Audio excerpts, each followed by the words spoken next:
Semuanya untuk di mute semua ya Bapak Ibu dan para mahasiswa. Baik, bismillahirrahmanirrahim. Saya mulai. Yang terhormat Bapak Wakil Rektor Akademik dan Kemahasiswaan Bapak Dr. Nur Alam MSI. Kemudian yang terhormat narasumber webinar ini yaitu Ibu Zakia Nur Zakia SSI MSc. Kemudian yang terhormat Bapak Ibu Kaprodi Universitas Proklamasi 45 Yogyakarta. Kemudian yang terhormat Bapak Ibu dosen Universitas Proklamasi 45 Yogyakarta. Yang terhormat Bapak Asisten Wakil Rektor 1 Bapak Egi, kemudian yang terhormat Bapak Asisten Wakil Rektor Akademik dan Kemahasiswaan Bapak Andri, kemudian yang kami banggakan yaitu mahasiswa Universitas Proklamasi 45 Yogyakarta. Selamat pagi, Assalamualaikum warahmatullahi wabarakatuh.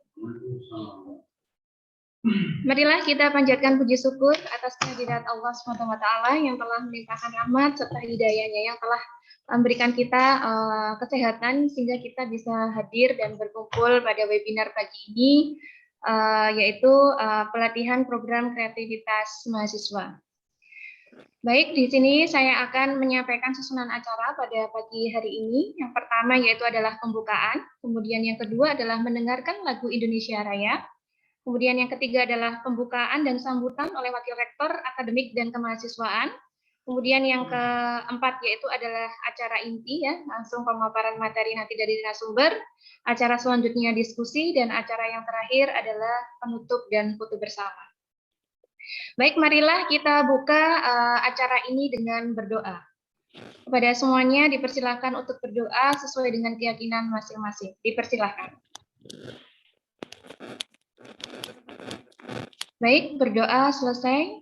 Untuk acara yang selanjutnya yaitu adalah mendengarkan lagu Indonesia Raya. Dengan sikap sempurna, mari kita mendengarkan lagu Indonesia Raya. Silakan operator untuk memutar.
Baik, untuk acara selanjutnya yaitu pembukaan seminar dan sambutan oleh Bapak Wakil Rektor Akademik dan Kemahasiswaan UP 45, yaitu Bapak Dr. Nur Alam MSI. Kepada Bapak dipersilakan. Baik, sebentar Pak.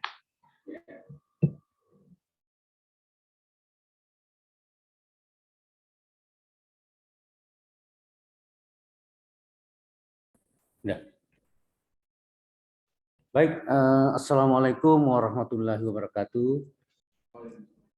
Selamat pagi, salam sejahtera untuk kita semua. Yang terhormat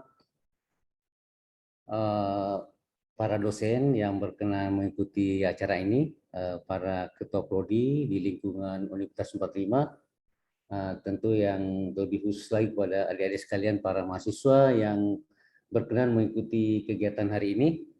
Pertama-tama sebagai umat beragama, marilah kita senantiasa memanjatkan puji syukur kehadirat Allah Subhanahu wa taala, Tuhan yang Maha Kuasa atas perkenannya sehingga hari ini kita bisa laksanakan pelatihan program kreativitas mahasiswa yang dilakukan oleh LPPM UP 45. Tak lupa pula yang terhormat kepada Ibu Nurul Sagia, SSI, MSc yang akan menyampaikan materi hari ini. Beliau adalah reviewer PKM nasional, sehari-hari sebagai dosen Fakultas Teknologi Mineral Institut Akrin Yogyakarta. Terima kasih Ibu yang bersedia membagi ilmunya kepada mahasiswa kami hari ini. Baik, program ini kami dari LPPM merupakan program yang pertama melakukan webinar untuk tahun 2022 ini. Semoga kegiatan-kegiatan selanjutnya kita akan terus lakukan sebagai lembaga yang bertugas bagaimana menyiapkan selain dosen juga mahasiswa supaya punya pengetahuan tentang bagaimana meneliti. Sehingga harapan kami hari ini anak-anak kami yang ikut sebagai peserta akan mendapatkan ilmu bagaimana menyusun proposal yang baik, ya, karena kita tahu bahwa setiap tahun ada kegiatan yang dilakukan oleh Kementerian Pendidikan, riset-riset yang setiap tahunnya menawarkan kepada seluruh mahasiswa di seluruh Indonesia untuk kegiatan program kreativitas mahasiswa ini. Alhamdulillah dari Universitas 45 yang saya tahu ada salah satu program tingkat nasional yang merupakan ajang kompetisi untuk para mahasiswa seluruh Indonesia, yaitu ada namanya Talenta Inovasi Indonesia, di mana mahasiswa diberi kesempatan untuk mengajukan proposal penelitiannya, tentu dengan kompetisi yang ketat seluruh Indonesia. Dan alhamdulillah dari Prodi Teknik Lingkungan itu meloloskan 3 mahasiswa pada gelombang pertama, dan gelombang kedua 1 orang di bawah bimbingan Ketua Prodi Teknik Lingkungan. Nah, itu harapan kita ke depan adik-adik sekalian yang mengikuti kegiatan hari ini, supaya ketika ada lomba-lomba tingkat internasional, tentu adik-adik semua paling tidak sudah dapat ilmu, ya. Tentu yang kita harapkan dari pembicara hari ini. Saya kira dari Bapak cukup sekian sebagai pengantar. Nanti harapan kami adik-adik semua yang ikut bergabung sekarang ini sudah 100 orang semua, alhamdulillah. Ini luar biasa bagi kami. Harapan kami seluruh mahasiswa-mahasiswi, dan kalau ada dosen yang ikut ambil bagian di sini, mari kita mendengarkan secara seksama apa yang disampaikan oleh narasumber hari ini. Semoga apa yang kita dapatkan hari ini bermanfaat untuk kita semua. Terima kasih. Wassalamualaikum warahmatullahi wabarakatuh. Salam sejahtera untuk kita semua. Sukses untuk kita semua hari ini. Saya kembali kepada pembicara. Baik, terima kasih kepada Bapak Wakil Rektor Akademik dan Kemahasiswaan atas sambutannya. Baik, kita tidak perlu berlama-lama lagi ya untuk masuk ke acara inti. Sebelum masuk ke acara inti, kita akan mengenal dulu PKM itu seperti apa. Jadi PKM itu adalah program kreativitas mahasiswa yang diselenggarakan setiap tahun ya oleh Direktorat Pembelajaran dan Kemahasiswaan Kemendikbudristek. Jadi waktunya biasanya berkisar sekitar bulan Februari Maret ya Ibu ya biasanya. Dan kemudian program ini membawa manfaat ya. Jadi berharap menjadi mahasiswa yang kreatif, inovatif, objektif dan kooperatif dalam keberagaman intelektual. Nah, nanti di sini PKM itu ada beberapa bidang ya, meliputi penelitian, kewirausahaan, kemudian pengabdian masyarakat, teknologi dan karya cipta. Nah, di sini nanti kita bisa nanya-nanya ya seputar PKM ya kepada narsum kita, bagaimana memunculkan ide-ide yang bagus, kemudian bagaimana menulis proposal yang baik, tata cara penulisannya seperti apa, kemudian sasarannya yang tepat itu seperti apa. Nah, nanti bisa ditanyakan, bisa kita diskusikan dengan narasumber. Nanti dari dosen, kemudian dari mahasiswa nanti bisa bersinergi untuk menghasilkan proposal yang baik secara kualitas. Baik, langsung saja di sini saya akan membacakan CV dari Ibu Nurul Zakia. Beliau lahir di Pasuruan 21 Januari 1987. Beliau S1 di Universitas Negeri Malang, Fisika. Kemudian S2 di Universitas Gajah Mada, ya, Ilmu Fisika Geofisika. Jadi pengalaman penelitiannya beliau juga sangat banyak yang tidak bisa saya sebutkan satu-satu, pengalaman pengabdiannya juga banyak. Kemudian ini pengalaman untuk PKM beliau, jadi yang pertama beliau adalah dosen pendamping dalam presentasi ilmiah penyajian poster skema program kreativitas mahasiswa bidang PKMM. Kemudian beliau adalah pembina kewirausahaan mahasiswa Indonesia atau KMI Expo ke-9. Kemudian beliau adalah dosen pembimbing pemenang kompetisi PKM internal pendanaan IST Akprim 2020. Kemudian beliau dosen pembimbing mahasiswa yang lolos dalam kompetisi bisnis mahasiswa Indonesia KBMI 2019. Kemudian beliau juga pembina kewirausahaan mahasiswa Indonesia KMI Expo ke-10. Kemudian selanjutnya beliau adalah pembimbing mahasiswa yang lolos pendanaan dalam program holistik pemberdayaan dan pembinaan desa PHP 2D 2020. Kemudian juga beliau adalah dosen pembimbing 2 judul peraih pendanaan program kreativitas mahasiswa 2020. Yang selanjutnya beliau adalah dosen pendamping mahasiswa yang lolos pendanaan dalam kompetisi bisnis mahasiswa KIBM tahun 2020. Kemudian beliau juga sebagai dosen pembimbing 2 tim kompetisi inovasi bisnis mahasiswa Indonesia peraih pendanaan KIBM 2020. Kemudian beliau juga pembimbing dari tim peraih kegiatan berwirausaha mahasiswa tahun 2021. Kemudian pembimbing tim peraih program kreativitas mahasiswa PKMPM yang didanai oleh Kemendikbud 2021. Kemudian menjadi dosen pembimbing tim peraih program pembinaan pemberdayaan P3D tahun 2021. Kemudian tim peraih program holistik pembinaan pemberdayaan desa tahun 2021. Kemudian sebagai penilai tahap 1 dan tahap 2 PKM 5 bidang dan PKM gagasan futuristik konstruktif program kreatif mahasiswa. Kemudian yang terakhir beliau adalah dosen pendamping 1 judul peraih pendanaan program kreativitas mahasiswa. Masya Allah banyak banget ya Bu, ini Bu. Baik, langsung saja kepada Ibu Nurul Zakia, dipersilahkan untuk berbagi atau sharing ilmu mengenai PKM ini. Monggo Ibu dipersilahkan. Oke, cek sound. Assalamualaikum warahmatullahi wabarakatuh. Waalaikumsalam. Saya izin share screen ya. Terlebih dahulu. Oke. Yang saya hormati Bapak Wakil Rektor dan dosen-dosen di Universitas Proklamasi 45 Yogyakarta, suatu kebanggaan juga.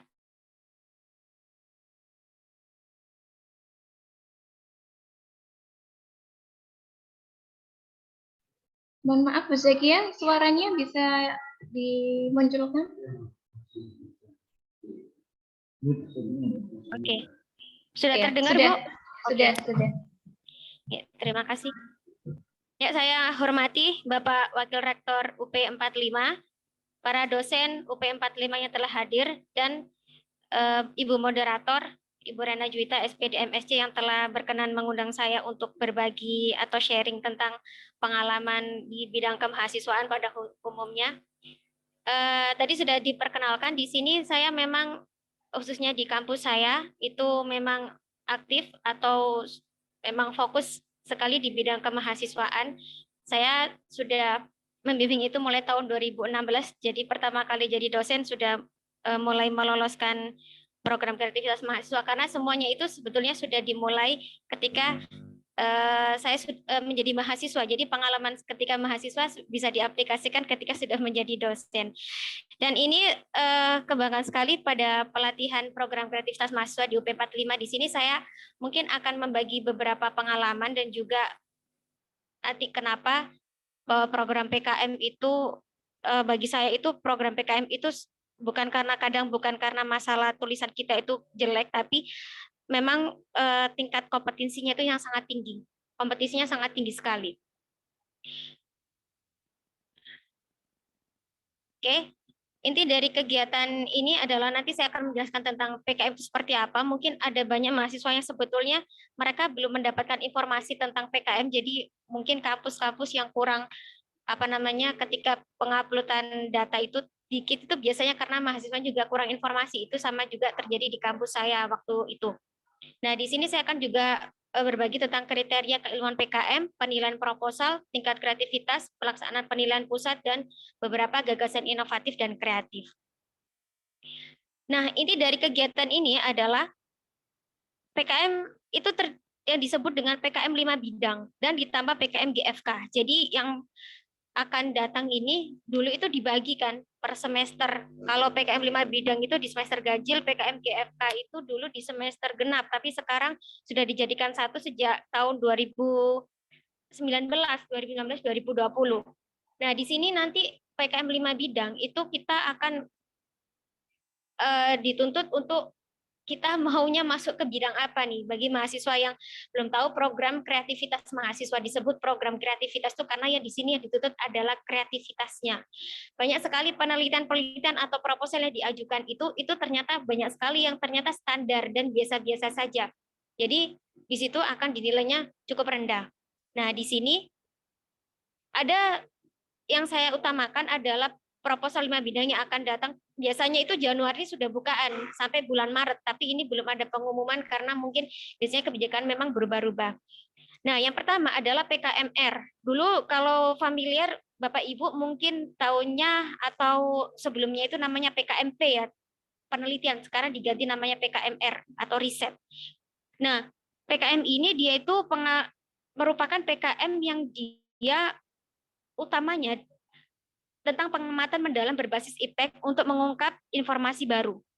Di sini memang dia berbasis iptek atau riset yang dia mau nggak mau dia harus berhubungan dengan prodi mahasiswa pengusulnya.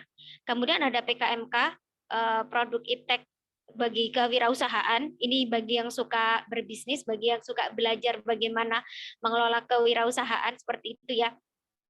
Ini banyak sekali. Kemudian ada yang disebut PKMPM. Nah, ini yang PKM dari semua PKM itu yang paling saya suka adalah pengabdian masyarakat, karena di sini kita, kalau bagi saya pribadi dan mahasiswa saya itu suka di PKMPM itu karena ada kontak langsung dengan masyarakat yang akan kita bantu baik dari segi ekonominya maupun dari segi yang lainnya. Kemudian ada PKMPI. PKMPI merupakan, jadi kalau di PKMPI itu lebih kebanyakan tentang iptek yang dia untuk membantu mitra-mitra sama ada mitranya yang dia sudah produktif. Sedangkan untuk PKMKJ dia berhubungan dengan karya berupa hasil konstruksi karsa yang fungsional. Jadi dia mahasiswa itu mencoba mengusulkan sebuah proposal yang di dalamnya berisi tentang suatu produk, bisa juga prototype yang dia akan diaplikasikan mungkin untuk ke masa depannya seperti apa kayak gitu.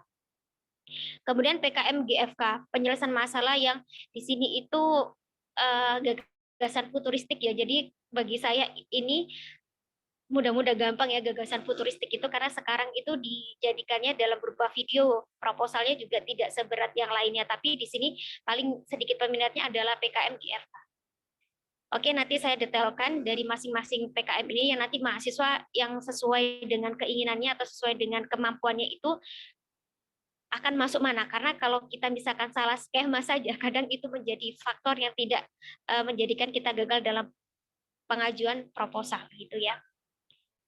Nah, di sini dalam beberapa hal PKM itu yang seperti tadi sudah saya rincikan, tapi memiliki spesifikasi tersendiri. Pesan saya adalah ketika dosen maupun mahasiswa itu mengajukan proposal, itu dosen itu tidak bisa melepas sendiri mahasiswa untuk menulis, karena mahasiswa itu seringkali menurut pengalaman pribadi saya itu mereka itu kalau tidak diarahkan memang kadang-kala tidak teliti dan untuk membaca panduan itu kadang juga mereka malas.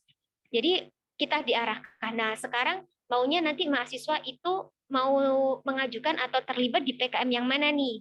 Nah, tadi kan dibilang ada PKMR, itu biasanya mahasiswa-mahasiswa yang suka dengan riset, kayak gitu ya. Tapi di sini yang diutamakan adalah yang berbasis iptek, kemudian dia mengungkapkan informasi baru. Boleh informasi yang ada ini mirip sekali kalau misalkan kayak penelitian dosen kayak gitu ya. Nah, tapi syaratnya adalah yang mengajukan itu harus dia bisa lintas bidang. Jadi dari jurusan-jurusan yang sudah ada, misalkan di UP 45 ada beberapa jurusan atau prodi, tapi menjadi ketuanya itu wajib dia sesuai dengan bidang yang diajukan. Contohnya misalkan tadi Pak WR sudah menyebutkan ada teknik lingkungan tadi yang sudah prestasinya sudah banyak ya. Nah, dia misalkan mengajukan proposal riset tentang lingkungan. Nah, ketuanya ini wajib dari teknik lingkungan, nggak boleh dari teknik perminyakan, nggak boleh dari teknik mesin atau yang lain, karena harus sesuai dengan bidangnya. Ini PKMR, ya khusus seperti itu. Kemudian mahasiswanya, anggotanya 3-5. Bagi saya, kalau misalkan bimbing itu lebih enak kalau mahasiswanya itu satu tim minimal 3 lah, karena semakin banyak itu kadang iri-irian ya. Kalau menurut saya itu kadang mereka cuma numpang nama. Jangan sampai kalau kalian membentuk tim itu hanya numpang nama, karena itu akan merepotkan tim itu sendiri.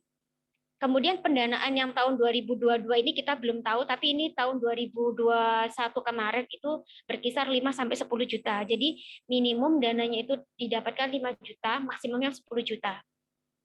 Kemudian luarannya adalah berupa artikel ilmiah dan dengan produk program itu sendiri. Kalau memang risetnya itu menghasilkan sebuah produk, bisa luaran ya, luarannya banyak sekali. Nah, bagi mahasiswa atau adik-adik semua yang kepingin yang suka dengan komoditas wirausaha, misalkan lebih suka berdagang atau mempunyai ide kewirausahaan bisnis, itu alangkah baiknya masuk di PKMK. Dan di sini karena apa, PKMK itu juga tidak terkait bidang ilmu, nggak berbeda dengan yang PKMR tadi ya. Jadi ini semua prodi bisa mengajukan. Jadi ketuanya siapapun bisa karena dia tidak terkait adanya bidang ilmu tadi. Ya istilahnya nggak linear itu nggak masalah. Tapi kalau PKMP wajib linear gitu ya. Nah ini untuk semuanya hampir sama. Yang membedakan hanya nanti luarannya dia ada produk usahanya. Kalau misalkan mahasiswa itu memiliki ide di kewirausahaan, dia kepingin apa, tapi alangkah baiknya ide kewirausahaan itu tidak atau belum ada atau mungkin nanti akan dikembangkan. Jangan misalkan saya seringkali waktu kemarin waktu nge-review proposal mahasiswa waktu pendidikan nasional itu hampir sekitar 25 proposal PKMK itu tidak ada yang lolos karena ide-idenya itu selain banyak sekali kesalahan-kesalahan administrasi juga idenya biasa-biasa aja. Ada yang kayak buat keripik-keripik kayak gitu, keripik misalkan keripik singkong, keripik pisang kayak gitu, cuma divariasi rasa itu sama sekali tidak menarik. Karena itu sudah biasa banget. Nah, bagaimana caranya itu tadi kita dituntut kreativitas karena mahasiswa di sini itu memang dituntut kreativitasnya yang tinggi. Mau diapain? Dia punya produk apa yang kira-kira bisa menjual. Nah, kemudian PKM pengabdian masyarakat. PKM PM itu pengabdian masyarakat ya. Jadi di sini ada solusi iptek atau teknologi yang kita ada mitra itu yang non profit. Ingat PKM PM sama PKMP itu sangat mirip. Kadang tertukar ya seringkali. Bedanya adalah kalau PKMM itu mitranya masyarakat yang akan kita bina itu bukan yang apa ya, yang produktif. Jadi seperti contohnya ibu-ibu PKK. Kemudian apa namanya Karang Taruna itu mereka bukan mitra produktif, jadi dia akan masuk ke PKMPM. Dan ini juga tidak terkait bidang ilmu. Kemudian kalau PKMPI di sini ada teknologi yang harus kita terapkan kepada mitra yang profit atau mitra yang produktif, seperti contohnya petani. Kemudian contohnya adalah ibu-ibu apa namanya pedagang, itu adalah mitra produktif. Jadi kita nanti kerjasamanya sama yang mau kita terapkan adalah kalau PKMPM itu yang tidak profit, tapi kalau yang PKMPI itu profit gitu ya, atau yang produktif. Tujuannya adalah sama-sama pengabdian, tapi bedanya itu tadi. Ya. Kalau PKMPI itu biasanya ada alat atau ada iptek yang akan disumbangkan kepada mitra. Seperti biasanya yang berperan banyak di PKMPI itu jurusan-jurusan seperti teknik mesin, teknik elektro yang kadang atau teknik-teknik yang lain dia bisa menghasilkan produk untuk membantu mitra yang sudah mereka jalin kerjasama. Kemudian kalau PKMKC berupa hasil konstruksi kasa yang fungsional, jadi nanti dia masih berupa produk yang mungkin belum pernah diaplikasikan atau mungkin sudah tapi diadaptasi. Itu ya, mirip dengan PKMPI, tapi di situ karsa ciptanya itu dia suatu saat itu kayak akan bisa dikembangkan dengan skala besar seperti itu ya. Kalau PKM GFK ini yang tadi ya, gagasan ini tidak akan saya bahas banyak di sini karena apa namanya, terlalu berat untuk menjelaskan PKM GFA, karena di sini memang kita berdasarkan tentang masa depan ya, kayak misalkan kita suatu saat berpikiran, jadi gagasan futuristik itu dia seperti kita dituntut seperti misalkan kita melihat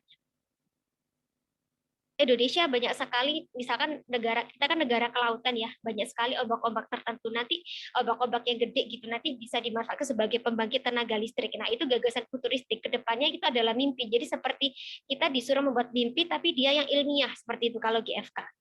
Kalau PKM-GT sama PKM-AI ini bisa berdasarkan dari hasil penelitian mahasiswa mandiri ketika kuliah. Kalau PKM-AI itu persis banget dengan ketika menulis jurnal. Ini dosen-dosen pasti bisa terlibat di sini ya kalau untuk membimbing mahasiswanya ini. Tapi dia intensifnya PKM-GT itu cuma 3 juta. Dia tidak akan masuk ke PIMNAS. Kalau yang GTAI ini cuma dia kalau lolos dia didanai sekitar 3 juta. Ini tes insentifnya ya cuma dapat 3 juta. Setelah itu dia luarannya adalah artikel ilmiah. Berbeda dengan yang 5 bidang ini. 5 bidang ini kalau misalkan kita didanai, kemudian nanti ada seleksi untuk masuk ke PIMNAS atau Pekan Ilmiah Mahasiswa Nasional. Dan ini memang suatu event yang sangat luar biasa ya di nasional untuk kompetisi di kemahasiswaan. Nah, dari nanti berbagai macam proposal yang akan diajukan, biasanya nanti akan saya kasih gambaran seberapa banyak proposal yang pernah diajukan tahun 2021 di Indonesia ya, karena sekarang itu sudah dipisah antara vokasi dengan S1 itu sudah dipisah. Jadi kalau dulu kan masih jadi satu ya, politeknik sama apa namanya universitas, institut itu masih jadi satu, sekarang dipisah. Jadi sudah ada dirinya sendiri. Nah, di sini untuk tahap penilaian proposal dan penentuan proposal itu dinilainya 2 tahap. Banyak sekali proposal-proposal yang masuk itu gagal di tahap pertama. Kalau sudah gagal di tahap pertama, itu tidak akan masuk ke tahap kedua. Kalau sudah gagal di tahap, otomatis dia tidak akan masuk ke tahap penentuan kan. Tapi kalau tahap penilaian 1 dia lolos, dia akan dinilai di tahap kedua, kemudian nanti bisa nanti ditentukan dia layak dilolos didanain, atau kemungkinan dia kalau didanain dapatnya pantasnya dapatnya insentifnya berapa gitu. Tadi itu 5 sampai 10 juta. Ada yang dapat, biasanya ada yang pernah dapat 5 juta, ada yang bahkan pernah dapat maksimal 10 juta. Bahkan pernah dapat 12 waktu itu, waktu tahun 2017 masih maksimalnya kan 12,5. Itu mahasiswa saya ada yang pernah dapat 12 juta di PKM riset. Jadi itu nanti tergantung dari kelayakan dari proposal tersebut didanai atau tidak, seperti itu ya. Jadi di sini, dan berhati-hati, banyak sekali yang saya bilang adalah gagal di tahap pertama. Nah, penilaian pada pilihan proposal itu yang paling menentukan itu memang tahap pertama ya, minimal kita sudah bisa kita kontrol. Kalau di tahap kedua itu memang kita kan nanti akan dinilai dari substansinya. Kalau di tahap pertama itu lebih ke administrasi. Jadi kalau di PKM ini benar-benar saklek, benar-benar detail, dan juga tidak bisa kita melanggar satupun. Itu memang di reviewer itu memang ditentukan seperti itu ya.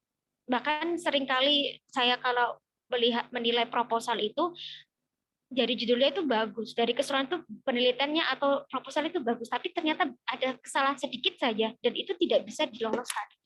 Itu kayak buah si malakama ya, kalau kita mau loloskan itu ya tidak bisa, itu sudah peraturannya gitu kan, nanti yang kena adalah reviewernya.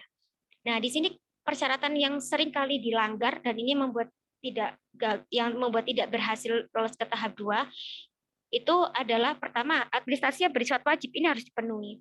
Nanti akan saya contohkan ya, waktu tanda tangan pengusul, jumlah, dan sebagainya ini harus ada. Intinya, tahap pertama ini benar-benar mematuhi dan membaca detail panduan yang sudah diberikan. Karena ingat, setiap pedoman atau buku panduan PKM itu setiap tahun berubah. Jadi jangan mencontek atau mencontoh proposal-proposal kakak tingkat yang sudah pernah diajukan. Jangan dicontoh, karena pasti ada pedomannya yang baru. Ya, ikuti pedoman yang baru karena pasti ada perbedaannya dan itu adalah jebakannya. Berusaha itu adalah jebakannya karena kita seringkali menyepelekan hal-hal kecil seperti itu kan. Nah, kemudian yang kedua adalah kesesuaian format proposal. Ini benar-benar harus harus dipatuhi. Misalkan maksimal isi dari pendahuluan sampai keuangan bab 4, bab 1 sampai bab 4 itu maksimal 10 halaman. Atau sampai bab 4 biasanya sampai daftar pustaka ya kalau PKM riset. Itu harus dipenuhi. Kalau misalkan ada yang kelewat satu spasi aja daftar pustakanya kelewat ke halaman sebelah itu juga gagal. Ya, intinya baca pedoman baik-baik dan ini memang menjadi tugas dosen karena saya memang kalau di mahasiswa seperti itu karena saya yakin mahasiswa itu tidak akan detail dengan hal-hal seperti itu. Ya, kemudian kesesuaian program. Jangan sampai salah memilih skema. Maksudnya misalkan kita kepinginnya riset. Ini sekali yang sering kali tertukar itu adalah PKMPI sama PKMPM karena sama-sama ada mitra. Saya pernah gagal ketika bimbing mahasiswa teknik mesin, dia membuat istilah kayak drone air gitu kan, mahasiswa bimbingan saya. Ternyata mitranya waktu itu adalah ketua RW di sekitar kampus Akbrin. Dan itu sebetulnya idenya bagus banget, tapi karena mitra kami salah, itu sudah salah. Jadi udah gagal di situ. Nah, kemudian untuk masuk ke tahap kedua, yaitu kita kalau sudah, dan ini tidak diumumkan, tahap pertama tiba-tiba aja nanti kalau di reviewer ya memang diumumkan, tapi baru ke tahap kedua itu kita nanti bakal dinilai tingkat kreativitasnya seberapa tinggi, nanti ada scoring-scoringnya sendiri ya, kemudian topiknya seperti apa, dan nanti bobot tantangan intelektualnya. Nah, kuncinya adalah cermati dan patuhi buku pedoman PKM. Nah, kalau bisa lolos tahap 1 akan masuk ke tahap 2 dan ingat harus ditaati semua pedoman yang ada di buku paduan. Kalau satu poin saja tidak ada yang tidak memenuhi syarat, itu tidak akan pernah masuk ke tahap 1. Nah, ini adalah forus penilaiannya. Misalkan saya contohkan ke proposal PKMPI ya. Di sini setiap PKM itu memiliki bobot nilai yang sendiri-sendiri nggak bisa disamakan karena memang jenisnya berbeda. Nah, di sini ini di panduan pedomannya ada. Jadi kalau kami misalkan sebagai reviewer itu menilainya dari sini skornya, skor 1 sampai skor 7. Di sini tidak ada skor 4. Karena skor 4 itu genap, nanti nilainya dia tidak akan kayak susah kayak dibagi antara atas dan bawah ya. Jadi sini ada 1 sampai 7 skornya. Kalau misalkan nilai kita di sini, ini kalau kita misalkan menilai, misalkan saya baca proposalnya setelah ini kalau kita anggap tahap pertama sudah lolos ya, kita masuk ke tahap 2 baru ke bagian substansinya. Dia dilihat di sini tingkat kreativitasnya. Tingkat kreativitasnya poinnya ada 35% ya dari totalnya. Dilihat dibaca di situ identifikasi permasalahan seperti apa. Seringkali mahasiswa kadang menulis antara latar belakang dengan solusi yang ditawarkan itu tidak nyambung. Misalkan contohnya seperti ini. Dia mau mengajukan proposal PKMPI dengan mitra petani gitu ya, misalkan petani dia ingin misalkan membantu dengan membuatkan mesin panen otomatis gitu misalkan, tapi di latar belakangnya itu dia tidak cerita tentang masalah tentang panennya, tapi menceritakan tentang permasalahan petani yang lain kayak gitu. Nah itu kan sebetulnya harus dihubungkan, kenapa sih petani itu membutuhkan mesin misalkan nanti berhubungan dengan mesin panen otomatis misalkan, itu kan nanti berhubungan dengan keuntungan yang akan didapatkan oleh petaninya. Mungkin dia akan mendapatkan, kalau menggunakan mesin tersebut, dia tidak perlu, pertama dia akan menghemat waktunya. Yang kedua, mungkin dia tidak perlu menyewa atau membayar orang, kayak gitu kan. Itu ada keuntungannya sendiri, jadi profitnya disebutkan. Jadi nyambung antara masalah dan solusi. Seringkali itu tidak nyambung. Misalkan di sini itu kalau misalkan salah satu dari poin itu kita dapatnya skornya 1, ya misalkan dari sini aja 1, ini sudah otomatis nilai-nilai yang lain itu terkunci. Kita tidak bisa mengisi lagi, karena itu nilai mati di sini. Jadi sama aja dia kayak nggak lolos tahap kedua. Tapi kalau yang biasanya dilolos didanain, itu biasanya skornya itu di atas 5. Dan itu pun nanti masih di ranking sampai tingkat nasional. Makanya di PKM itu memang saingannya itu sangat tinggi ya. Karena ribuan kita juga tidak, kita memang antara kampus yang memiliki klaster 1 sampai klaster 4 itu memang ketika pengajuan proposal itu di kelas-kelaskan atau di klaster-klasterkan. Nah, tapi ketika untuk penilaian lagi itu kita harus bersaing dengan kampus-kampus yang besar gitu. Jadi tetap di ranking gitu kan. Dan itu yang membuat kadang saya berpikirnya disitulah beratnya kita bersaingnya. Tapi nggak masalah ketika kampus kita itu atau mahasiswa kita itu lolos, itu kan berarti suatu kebanggaan tersendiri bisa bersaing dengan kampus-kampus yang besar. Itu seperti saya seperti itu biasanya kan. Nah, apalagi bisa lolos ke PIMNAS ya. Nah, tingkat kreativitas itu berarti berhubungan dengan solusi yang ditawarkan. Nanti dia harus tahu deskripsi masalahnya cukup mendalam, kemudian deskripsi masalah. Ini nanti scoringnya. Ini tadi misalkan scoringnya untuk salah satu PKM misalkan tadi poinnya adalah 1 sampai 7 ya. Ini saya bagi dari 1 sampai 7. 1, 2, 3, 4, 5, 6. Jadi jarang sih 7 ya, karena itu skornya sempurna banget. Jarang sekali juga reviewer ngasih skor 7. Maksimal aja 6 itu udah sangat bagus. Dan itu di sini yang misalkan di sini poin pertama dilihat dari tingkat kreativitasnya. Kreativitasnya seperti apa? Misalkan berdasarkan analisis masalah yang lagi tren gitu ya. Mitra PKMPI atau PKMPM ini apa namanya dia ada atau tidak kayak gitu. Kita bisa nggak menganalisis sesuatu yang tren lagi? Misalkan kita kalau misalkan kita mau ada yang bermitra ya berarti kita harus benar-benar riset terlebih dahulu kan. Kalau PKMPM sampai PKMPI itu kita harus ke lokasi terlebih dahulu, ke mitra terlebih dahulu. Berbeda dengan PKM-PKM yang lain.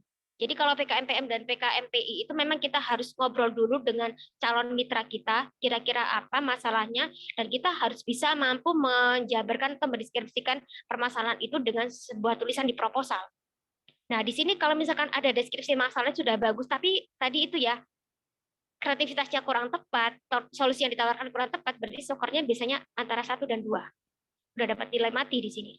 Kemudian kalau ada deskripsi masalah, tapi tujuan PKM tepat, oh udah tepat nih, ini mungkin skornya udah 3. Nah, tapi di sini ya, ini ada deskripsi masalah, tapi dia tidak mendalam. Nah, deskripsi masalah cukup mendalam. Cukup mendalam itu seperti apa? Kalau misalkan ada masyarakat, itu kita detailkan permasalahan yang ada di situ, karena kita berdasarkan riset terlebih dahulu kan, kita berdasarkan kita ke lokasi, kemudian kita mencoba dengan mitra itu mencoba menggali banyak informasi, dan itu masalah itu misalkan cukup mendalam itu hanya sekedar informasi tentang permasalahannya, tapi dia tidak mendetail tentang informasi penduduknya, tidak detail dengan data-data tersebut. Biasanya paling mudah itu kalau mencari data itu memang ya di Google kan, kita tahu dia di daerah tersebut itu kebiasaannya seperti apa, itu riset sampai dalam seperti itu. Kemudian kalau kepingin dalam ya nanti masalahnya itu di petani satu-satu itu, dan itu fokus. Kalau mau misalkan kita mau membantu bidang PKMK lah misalkan kewirausahaan, kita benar-benar tahu bahwa produk nanti atau jasa yang akan kita tawarkan itu benar-benar yang dibutuhkan oleh pasar. Gitu. Dengan riset atau masalah yang sudah kita tahu kan, kalau misalkan di kewirausahaan, kalau misalkan kita mau jual jasa atau produk, itu kan kita harus tahu target pangsa pasarnya siapa kan, tahu kebiasaannya, umurnya, dan itu harus spesifik, jangan terlalu umum. Sama, di semua PKM juga sama. Spesifik itu jauh lebih bagus daripada terlalu gelambiar kemana-mana, tapi tidak fokus di di tujuannya. Biasanya kan kalau misalkan mahasiswa menulis itu, dia intinya mau membahas tentang suatu lokasi X ya, tentang misalkan ada potensi yang mau diteliti di penelitian, dia itu di latar belakangnya paling awal biasanya dia itu membahas tentang Indonesia Raya gitu, membahas Indonesia sebagai itu sangat sangat luas. Boleh sih, tapi terlalu luas dan akhirnya kita kan dibatasin oleh maksimal halaman ya. Jadi memang kita harus pandai-pandai di situ. Misalkan kita mau riset di suatu lokasi, langsung to the point ke lokasi yang spesifik, langsung ke desanya atau langsung ke RT-nya atau langsung ke objek yang akan kita seriusin, itu akan lebih mendalam. Nah, kemudian dicari solusi yang memang benar-benar akan menyelesaikan masalah tersebut. Begitu. Dan ini relatif juga ya masalah yang sangat mendalam seperti apa. Jadi ini juga tergantung nanti kita bisa mendeskripsikannya seperti apa gitu. Nah, ini pelaksanaan penilaian pusat tahun 2021 kemarin itu yang di-upload di Simbel Mawa itu sekitar 67.700 sekian proposal. Dan kalau yang ini itu adalah ini antara vokasi dengan universitas ya jadi satu, tapi dibagi akhirnya. Jadi ini yang untuk politeknik atau vokasi, yang ini untuk yang universitas institut. Jadi totalnya sekitar 62.000. Tapi setahu saya kemarin itu yang lolos di dan sampai tahap dan itu enggak, kurang lebih 1000-an proposal. Jadi coba bayangin yang dibuang itu berapa proposal itu? Hampir 60 ribuan. Karena di sini memang persaingannya memang sangat ketat. Karena kreativitasnya memang dituntut sangat tinggi, tapi nggak usah khawatir, kita bisa kok. Karena memang kita memiliki kelebihan-kelebihan sendiri. Nah, ini ya, kalau misalkan kita lihat skalanya lagi, apa sih PKM itu yang paling diminati oleh mahasiswa Indonesia yang sering diajukan? Yang nomor 1 itu juaranya adalah PKMK, paling banyak diminati. Kalau saya biasanya memilih mahasiswa, itu tidak ke PKMK. Saya lebih membimbing, sukanya kita kan berbasis pada peluang ya. Kalau saya seperti itu, kita mencobalah peluang-peluang yang tidak banyak, intinya kita mencari peluang yang di mana kita bisa masuk di situ ya, dengan tidak banyak pesaingnya, kan seperti itu kan. Kalau saya pribadi seperti itu. Jadi saya yang paling banyak diminati adalah PKMK, kewirausahaan, karena itu tadi PKMK itu kan tidak dibatasin oleh bidang keilmuannya ya. Nah, sama juga PKMPM juga tidak dibatasi oleh bidang keilmuannya. Jadi saya memang lebih suka tertarik di PKMM-nya. Misalkan PKMK itu boleh, asalkan produk atau jasa yang kita tawarkan pada proposal itu benar-benar kreatif, baru, dan dia akan menawarkan kayak profit yang suatu saat akan didapatkan seperti itu ya. Nah, tapi yang paling banyak tidak diminati atau peminat paling sedikit itu adalah PKMPI. PKMPI itu kalau dulu namanya PKMT, teknologi ya. Penerapan teknologi. Kalau PKMPI ini ada yang diajukan itu sekitar 1.781. Peluang untuk misalkan kita berkompetisi itu sebenarnya lebih banyak peluangnya dari di PKMPI. Ini kalau misalkan di kampus saya itu dosen-dosen teknik mesin itu yang berkompetisi di situ. Kalau saya sukanya kalau nggak di PKM PM ya di PKM riset. Nah, itunya kan tergantung dosennya juga kan, karena nanti ada hubungannya kenapa dosen itu akan mempengaruhi juga kelolosan dari mahasiswanya itu, proposalnya itu kan. Oke. Kemudian PKM AI, GT ini yang lainnya ya, nanti totalnya sekian. Oke, nanti adik-adik atau rekan-rekan bisa memilih nanti atau mengarahkan mahasiswanya kemana, PKM-nya seperti apa, tapi baca dulu panduannya ya. Nah, di situ kita akan tahu itu tadi, kalau misalkan kita suka ke PKMK, itu tadi kita benar-benar harus bersaing banyak karena banyak sekali peminatnya. Nah, dari itu yang tadi diajukan ya, dari yang diajukan ini ada yang diajukan ini PKMK, ini lolos ke tahap 2. Coba yang diajukan itu, yang nggak lolos itu 3 kali lipatnya daripada yang lolos. Waktu kemarin saya dapat jatah koreksi PKMK, memang benar dari yang saya koreksi itu sama sekali tidak ada yang lolos tahap 1 karena banyak sekali kesalahan administrasi. Dan juga kalau memang dia tidak lolos di tahap kedua, berarti ide dari PKMK-nya itu sangat biasa dan tidak ada keunikan. Ya, di situ. Jadi jangan khawatir juga kalau PKMK kita misalkan banyak di situ, karena juga paling banyak peluang untuk tidak lolos itu juga PKMK. Karena kadang itu tadi standar gitu ide kewirausahaan yang ditawarkan. Kemudian PKMKC ini juga banyak ya. Kemudian yang kedua, juara 2 itu kan PKMR ya, riset ya. Nomor 2 juaranya yang paling banyak diminati. Ini seringkali kalau misalkan anak-anak eksakta itu seringkali di PKMR. Dan PKMR ini ada 2 sebetulnya. PKMR itu risetnya di bidang sains atau eksakta, atau yang eksakta kayak sosial humaniora itu boleh masuk di PKMR, jadi jadikan 1. Tapi ketika nanti kita menguploadnya itu memang akan berbeda. Jadi kita tidak akan bersaing dengan riset yang eksakta dengan riset yang sosial humaniora. Jadi tidak akan kita bersaing, tapi di situ memang dibedakan PKM-nya ya. Nah, kalau misalkan yang juara ketiga adalah PKM PM ya, peminat yang paling banyak, dan ini juga lumayan yang nggak lolos, tapi peminat paling sedikit adalah PKMPI yang ajukannya sedikit sekali, yang lolos ke tahap 2 juga paling sedikit, dan ini peluangnya gede banget kan. Nah, kalau misalkan dipresentasikan seperti ini, paling banyak. Oke, nanti bisa ketika di rumah atau nanti ketika pengajuan bisa dipikir-pikir mau mengajukan ini, kita harus main strategi memang. Kalau nggak main strategi, kita perang pun kan harus main strategi. Kalau nggak ya sudah, kita akan mati duluan kalau asal berkompetisi gitu ya, istilah kayak gitu. Nah, ini kan dari total dari total yang diajukan yang tadi itu ya, dari total yang diajukan itu yang tidak lolos itu 69%, yang tidak lolos tahap pertama. Yang tidak lolos tahap pertama 69%, sekitar 70%-an ya, tinggi banget yang nggak lolos tahap pertama. Dan yang lolos di tahap kedua itu cuma 30%.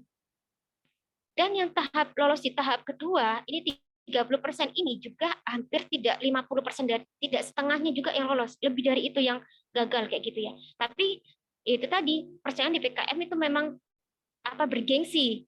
PKM itu kan suatu gengsinya sangat tinggi ya. Kalau lolos di PKM itu gengsinya sangat tinggi bagi kampusnya, utamanya bagi kampusnya itu, meskipun yang lolos nanti 1 atau 2 atau 3 bagi kampus-kampus yang di klaster 3, klaster 4 itu sudah prestasinya udah luar biasa. Jangan kita melihat yang kampus-kampus yang di klaster 1. Itu klaster 1 itu yang mahasiswanya biasanya kampus-kampus negeri yang mahasiswanya ribuan, itu kita nggak bisa membandingkan karena berbeda ya di situ. Nggak masalah. Dan kita setiap tahun juga memang harus mendorong mahasiswa, dan itu kalau di kampus kami memang kalau misalkan mahasiswa lolos PKM itu ada reward-nya tersendiri karena memang ini susah sekali untuk lolos di PKM kan sangat susah ya, jadi memang prestisius sama penghargaannya juga harus seimbang gitu. Nah, untuk PKM-nya sendiri ada identifikasi masalah, kemudian keunikan, solusi, dan juga inovasi. Ini tadi ya, nanti bisa dibaca sendiri, nanti slide-nya sudah saya bagi ke panitia, boleh dibaca lagi nanti.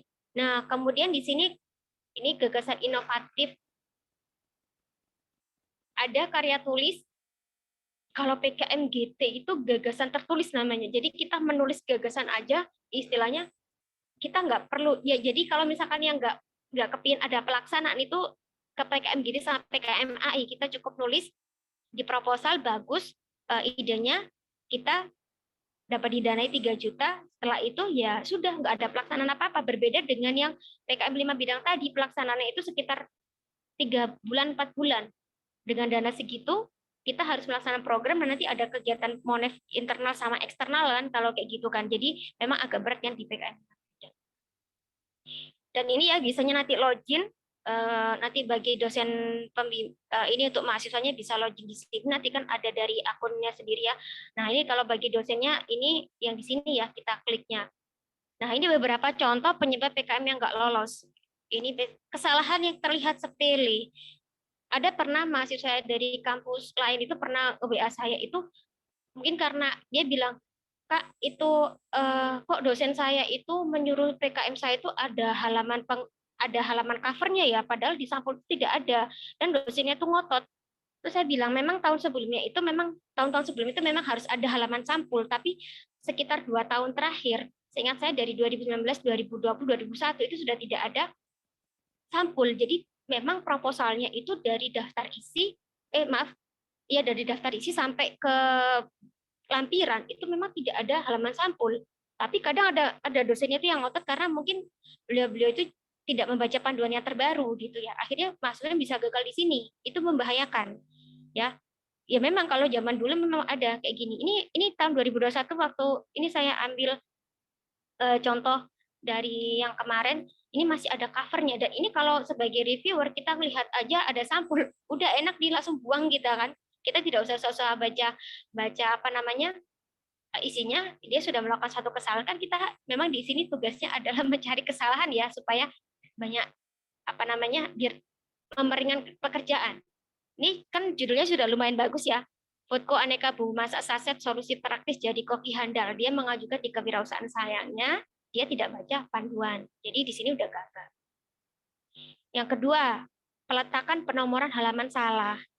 Ini kalau di panduan harusnya dia kan dimulai dari halaman 1 kalau di bab 1 ya. Ini dia dimulai dari bab 4 karena dia ngitungnya bab 1-nya dia sudah cover, bab 2-nya dia halaman pengesahan, bab 3-nya dia yang daftar isi. Jadi bab 4-nya dia masuk di isinya ini, padahal dia harusnya masuk di ini aja nggak lolos loh. Ini aja nggak lolos loh, padahal sederhana ya, tapi itu fatal gitu. Nah, kemudian ini ada juga contoh yang contoh dari dia tulisannya melebihi batas margin. Jadi ini sebetulnya banyak banget apa namanya kesal-kesalnya, tapi ya di sini yang paling sering yang saya tampilkan dan yang paling sering dilakukan ya, dia melebihi batas margin. Kan marginnya itu batasnya 344 3344 ya kalau nggak salah. Nanti diikuti panduannya aja. Dia melewati, ini sudah batasnya melewati dia. Udah, dia berarti melanggar peraturannya, istilah kayak gitu. Dan ini juga nyesek ya. Yang di 4.1 dia sesuai dengan sesuai dengan marginnya, tapi ketika di 4.2 dia udah keluar dari batas marginnya. Udah gagal juga. Dan yang ketiga ini yang biodata. Nah, ini yang sering saya temukan juga, biodata dosennya itu tidak diubah ke pedomannya. Maksudnya tidak diubah sesuai dengan yang diminta formatnya. Kan kadang dosen ketika dimintain pedoman CV-nya itu kan beliau kan kita kan dikasihnya CV yang sudah ada, kayak saya itu ngasih Bu Rena CV yang saya punya, tapi kalau misalkan mau diubah PKM ya ikuti panduan yang diminta. Ini padahal kalau misalkan di pedoman PKM nggak ada ini data seminar, nggak ada dia diminta kayak gini, nggak ada, sudah dibuatin, sudah ada di lampiran itu, jadi disesuaikan.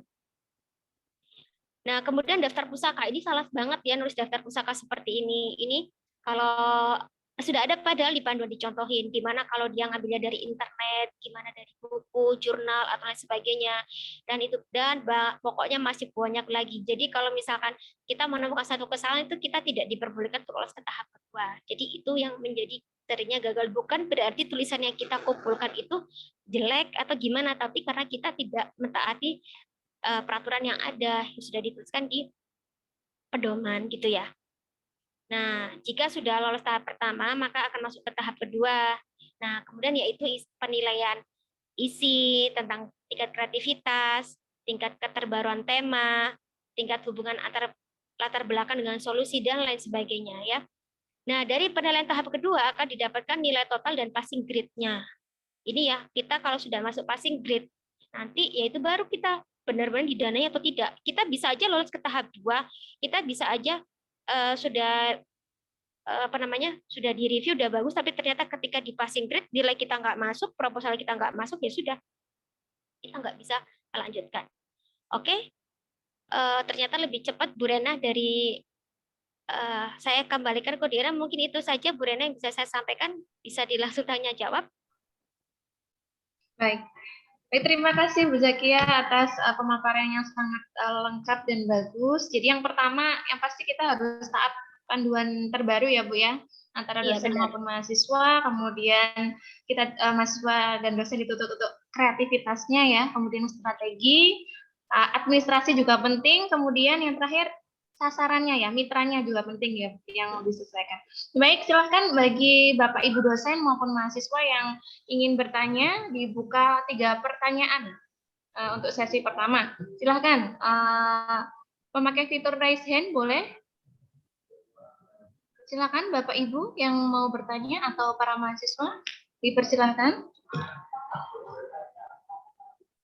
Keluar ya, Suci?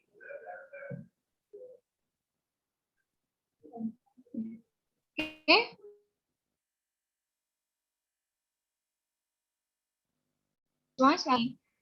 PKM.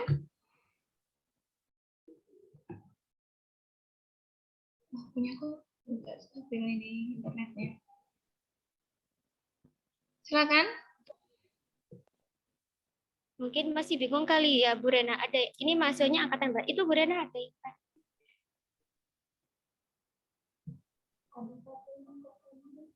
Siapa? Silakan dicoba lagi untuk yang raise hand tadi. Saya tadi melihat ada satu yang mengangkat tangan tadi. Silakan.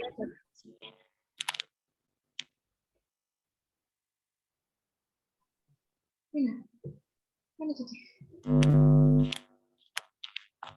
Silakan Bapak Ibu atau mahasiswa. Ini kesempatan kalian ya untuk bertanya kepada narasumber. Silakan. Itu Ikromil Bu Rena. Oh ya, Ikromil silakan. Ikromil ini bagian ke mahasiswa. Silakan Ikromil. Silakan Mas Ikromil. Masih di mute kayaknya, Bu.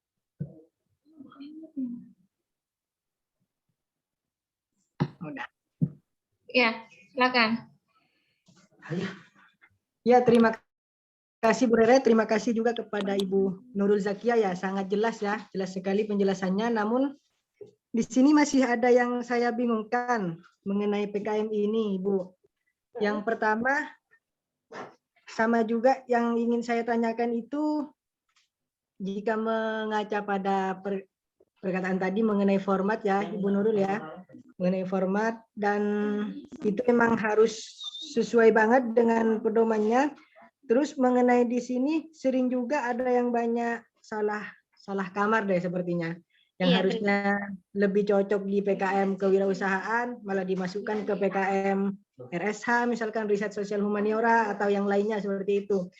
Iya. Apakah ada yang pertanyaan pertama Ibu Nurul, apakah ada trik khusus ya Ibu ya mengenai mengenai jika PKM kewirausahaan itu yang lebih ditekankan apanya seperti itu. Kalau PKM riset yang lebih ditekankan apanya seperti itu, sehingga dari situ kita bisa menonjolkan bahwa ini loh benar-benar PKMK, ini loh benar-benar PKM riset atau PKM pengabdian masyarakat seperti itu. Itu pertanyaan yang pertama Ibu Nurul. Terus pertanyaan yang kedua, biasanya di situ ada halaman pengesahan. Di halaman pengesahan itu yang mengenai tanda tangannya di situ ada 4 tanda tangan kalau nggak salah, kalau tahun kemarin ya Ibu Nurul ya. Nah, yang saya tidak ngerti kalau dosen pembimbing pasti di situ. Yang biasanya di situ ada wakil dekan atau siapa gitu. Itu sebenarnya yang wajibnya itu siapa ya Ibu Nurul ya? Oke. Iya. Nah, itu halaman pengesahan. Terus kalau halaman pengesahan itu tidak usah diupload juga atau gimana? Soalnya kalau halaman pengesahan itu kan biasanya ada formatnya langsung. Dari sistemnya itu kan ada formatnya langsung kan ya? Nah, itu harus di-print terus di-upload juga atau gimana Ibu? Itu saja sih pertanyaan dari saya. Terima kasih Ibu Nurul. Baik, terima kasih Mas Ikromil. Ini langsung dijawab saja ya Bu Nurul Zakia. Baik, terima kasih Bu Rere. Terima kasih pertanyaannya Mas Ikromil. Mas Ikromil boleh tanya dari jurusan atau kemahasiswaan atau Saya dari kemahasiswaan. Dari kemahasiswaan Universitas 45. Jadi kalau misalkan tentang tadi ya PKM itu mau ditekan seperti apa? Sebetulnya memang kayak misalkan kewirausahaan ya. Kewirausahaan itu memang di mana itu semuanya untuk semuanya. Sebetulnya kalau misalkan semua PKM itu memang ada yang disyaratkan bidang keilmuannya, tapi ada yang tidak. Tapi sebetulnya yang lebih disukai oleh reviewer adalah yang sesuai dengan bidang ilmunya. Kayak misalkan ada mahasiswa psikologi di sini saya lihat ada dosen-dosen psikologi. Dia mau berwirausaha kalau bisa, ini saran saya aja ya, kalau bisa jangan yang berhubungan dengan makanan sama minuman, kalau bisa yang berhubungan dengan psikologi gitu. Contohnya seperti apa? Mungkin buka konseling atau konsultan yang berhubungan dengan psikologi gitu kan, banyak sekali orang-orang yang membutuhkan bimbingan, itu bisa dijadikan suatu ide kewirausahaan. Baik, ngerti. Terus kemudian kalau misalkan untuk yang di riset itu juga sama kan. Kalau riset kan memang harus sesuai dengan bidangnya ya. Nah, kalau mau ditekankan ya memang paling gampang itu adalah yang dituntut pada PKM itu adalah kreativitas dan juga keterbaruan. Keterbaruan itu bukan berarti benar-benar baru, tapi di situ ada istilahnya kayak gini loh. Kalau saya mencontohkan bahasa gampang ke mahasiswa itu gini. Kalau kalian saya kasih tempe, sama-sama kasih tempe. Misalkan ya, sama-sama bahannya adalah tempe gitu. Tapi antar mahasiswa ini saya suruh supaya kreatif. Mereka itu kan ada yang misalkan tempenya itu tidak hanya digoreng, dia dibuat ini, dibuat itu, dia sama bahan yang sama, tapi ada keterbaruan di situ. Kan kita nanti di PKM riset itu juga kan harus ada melampirkan daftar pustaka ya. Daftar pustaka berarti berhubungan dengan jurnal-jurnal atau penelitian terdahulu. Itu bisa menjadi modal. Jadi searching aja di Google kira-kira misalkan suatu penelitian ini sering dilakukan, tapi yang belum pernah itu dengan variabel seperti apa, atau belum pernah dilakukan yang seperti apa, itu kita coba, nggak masalah. Tapi memang harus sesuai dengan bidangnya. Nah, kalau berhubungan dengan yang tadi,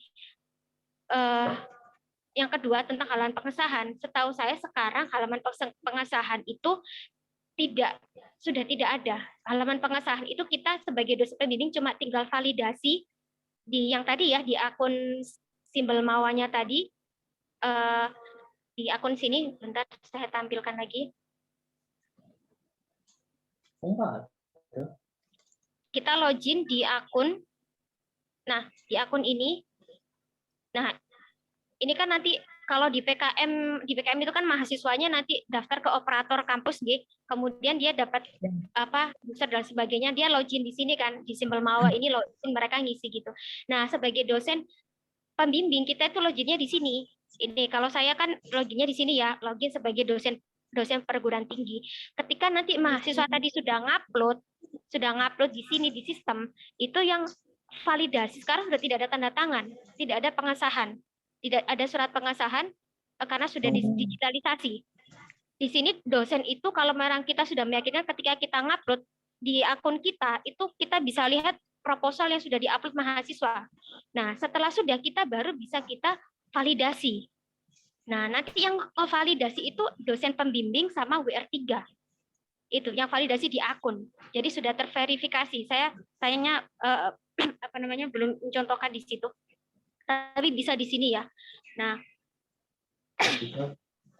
jadi sudah tidak ada lembar pengesahan lagi ya, Pak ya. Nanti ini tinggal kita validasi dan juga itu tadi biasanya kalau mahasiswa itu kan suka sekali mendadak ketika mau terakhir dikumpulkan, terakhir upload itu mereka mendadak malam-malam, dan ini batas maksimalnya itu memang diverifikasinya malam-malam kadang kan. Nah, itu tinggal WR3 sama pembimbingnya saja gitu. Nomor saya Pak, yang nomor 3 tadi apa ya? Lupa saya. Pertanyaan ketiga tentang yang nomor 3 tadi mengenai yang salah kamar itu udah tadi. Oh iya. Terus yang kedua yang nomor 3 itu sebenarnya halaman pengesahan tadi. Oh iya. Terus masalah NIDN itu, masalah NIDN. Oh, iya. Kalau dosen pembimbing PKM itu wajib yang sudah punya NIDN. Kalau belum punya NIDN bisa pakai NIDK kalau nggak salah. NIDK. Kalau bisa ya lebih aman. Ada yang nggak bisa kemarin itu, yang paling penting adalah dosen yang sudah memiliki NIDN yang bisa membimbing PKM. Kalau tidak bisa, karena kita nanti validasi dari loginnya di akun ini adalah dengan NIDN gitu. Kalau itu seringkali misalkan gini, ketika di sistem ini mahasiswa itu pernah saya yang waktu nge-review itu ada mahasiswa itu dia sudah bagus proposalnya, sudah bagus di proposal itu dia sudah menentukan dia adalah PKMPI misalkan ya, tapi dia salah upload. Ketika ngupload dia masuknya di PKM KC gitu. Jadinya itu juga menjadi salah satu kesalahan fatal. Begitu, Pak. Nanti mungkin bisa di kemahasiswaan di UP 45 bisa diarahkan mahasiswa. Kalau di kami itu biasanya untuk menghindari kesalahan-kesalahan format seperti itu, biasanya kita itu sudah buatin template. Jadi kita buatin template mahasiswa supaya mereka bisa langsung pakai gitu. Kadang kalau tidak, yakin saya mereka tidak teliti. Itu bisa lebih dari halaman atau ya tadi banyak sekali kesalahan sepele. Jadi benar-benar kita itu dituntut kreatif dan juga teliti. Nah, di situ memang butuh kerjasama dengan dosen, dan kalau kami kan memang benar kalau dengan dosen, dengan mahasiswa dan juga dengan operator PT kan. Seperti itu, Pak. Baik. Mungkin itu Pak Iker. Baik, terima kasih. Sudah menjawab ya, Mas Ikromil.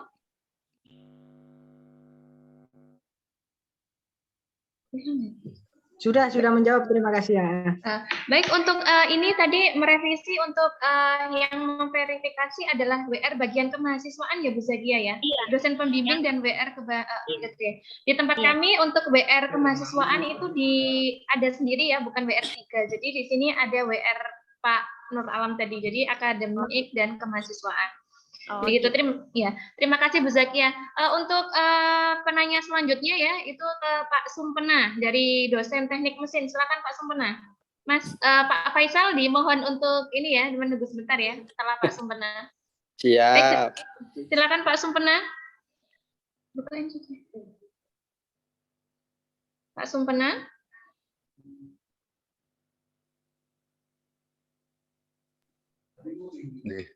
Monggo. Oke. Masuk Mbak Rere. Sudah masuk, Pak. Oke. Terima kasih. Saya Pak Sumpena dari Teknik Mesin, Bu narasumber. Sedikit ingin bertanya Ibu tentang KMPI yang hubungannya dengan teknologi.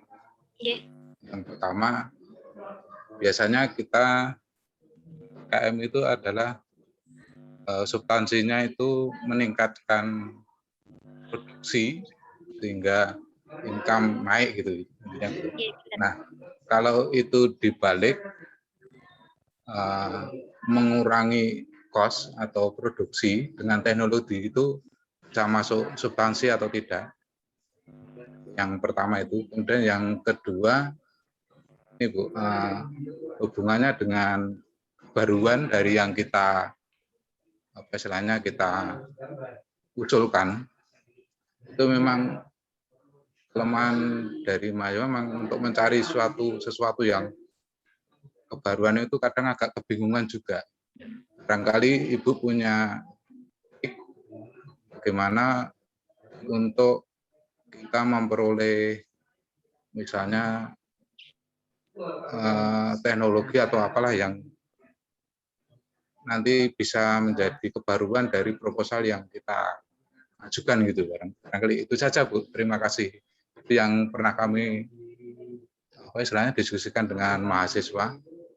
Kebaruan apa yang perlu kita angkat dari teknologi yang kita istilahnya kita rancang atau kita bangun gitu. Terima kasih Bu atas jawabannya. Terima kasih Mbak Rere. Ya. Monggo langsung dijawab saja Bu Zakia. Ya, terima kasih atas pertanyaannya Pak Sumpena. Kalau misalkan di teknik di PKMPI ya Pak ya, memang paling banyak itu di bidang teknologi memang paling berperan itu adalah teknik mesin sama elektrik, teknik seperti itu. Tapi sebetulnya untuk teknik yang lain atau jurusan lain itu bisa. Yang penting di situ memang kita tujuannya menyelesaikan masalah yang mitra tadi, mitra produktif kan sebutnya. Nah, kalau misalkan kita berhubungan dengan tadi mengurangi kos atau sebagainya, itu sebenarnya sudah masuk, Pak. Nah, kalau misalkan ada memang yang berhubungan dengan peningkatan tadi produktivitas atau meningkatkan keuntungan gitu kan. Yang disebut di sini adalah mitranya itu mitra non profit. Itu artinya dia mitranya itu harus mitra produktif. Jadi mitra tersebut itu dia mempunyai usaha yang bisa kita bantu dengan teknologi yang akan kita sumbangkan. Tahun 2021 kemarin, April meloloskan juga 2 PKMPI, itu yang bimbing juga dosen teknik mesin. Beliau juga bekerja membuat, saya lupa alatnya apa ya, kayak misalkan alat pencacah kayak gitu, berhubungan dengan petani ya, misalkan, dengan peternak. Peternak itu yang sering kali dibutuhkan itu adalah mesin pencacah rumput atau mungkin pencacah pakan kayak gitu ya, itu yang mereka butuhkan. Ternyata sebetulnya itu kan alasannya itu memang yang menjadi fokus adalah mereka ingin menghemat tenaganya. Memang kalau di situ dilihatnya akan berhubungan dengan profit, itu keuntungannya tidak bernilai ekonomi, tapi bernilai dengan tadi itu ada keuntungan dari biasanya dia mencacah manual dengan waktu sekian menit, tapi dengan mesin itu dia lebih cepat dengan volume yang besar, itu bisa Pak. Dan itu memang peluangnya di teknik-teknik seperti itu. Keterbaruan untuk di teknik mesin itu memang tidak banyak ditemukan ya, tapi kita bagaimana caranya menemukan mitra yang dia memiliki masalah yang unik, tapi kita mencoba memberikan alternatif, karena memang kalau dipikir-pikir dengan dana sekitar 10 juta, maksimal 10 juta itu untuk membuat istilahnya rancangan mesin, kadang itu kurang ya Pak, apalagi kalau nanti kita harus ke lokasi mitra. Ya kalau bisa ya lokasi mitranya jangan jauh-jauh dari Yogyakarta, biar tidak terlalu jauh kayak gitu ya. Nah, supaya nanti kalau ketika pelaksanaan program itu juga tidak memakan banyak biaya. Nanti kan di proposal tuh akan kita jelaskan mitra kita dengan diukur jaraknya dari kampus tuh berapa kilo, kan ada batasnya. Ada yang maksimal itu nggak boleh sampai 100 kilo gitu. Dan itu pun juga kalau misalnya kejauhan kan juga akan merugikan kita sendiri. Saya aja bimbing waktu yang PHB 2D, yang PKM, saya banyak kan bimbingnya ke pengabdian masyarakat kan. Dan itu kan lokasi dengan mitra itu paling jauh sekitar 30 kilo aja harus PP setiap minggu, itu kan berat juga ya. Dan itu akhirnya ketika tahun berikutnya saya ganti ke mitra-mitra yang dekat dengan kampus kayak gitu, minimal 5 atau 3 kilo kayak gitu di sekitar kita. Justru ketika yang dipikirkan oleh reviewer itu semakin dekat lokasi mitra kita dengan kampus itu lebih bagus karena apa, di situ istilahnya dianggap bahwa kampus itu memberikan kontribusi terhadap masyarakat sekitar gitu. Pasti ada masalah-masalah. Tahun 2021 kemarin yang saya lolos PKMM itu kita bermitra dengan warga masyarakat Kalicodi karena kita ngukurnya jaraknya bukan ke kampus 1 tapi kampus 3-nya Apren ke Kalicodi itu kan deket banget. Nah, itu kan ya kita itu lolosnya di situ juga kan masalah, tapi ya tergantung proposalnya juga ya tadi. Nah, itu bisa Pak Sumpena, kalau tadi itu bisa karena di sini disebut dengan mitranya itu non profit, mitranya profit bukan berarti nanti yang didapatkan adalah keuntungan di faktor ekonomi, tapi dia mitra produktif yang akan kita ajak kerjasama, yang akan kita bantu solusinya masalahnya, kemudian kita beri teknologi yang tidaknya meringankan beban mereka atau mempercepat kerja mereka. Begitu Pak Sumpena, semoga menjawab ya Pak. Gimana Pak Sumpena, sudah terjawab ya Pak Sumpena? Pak Peno?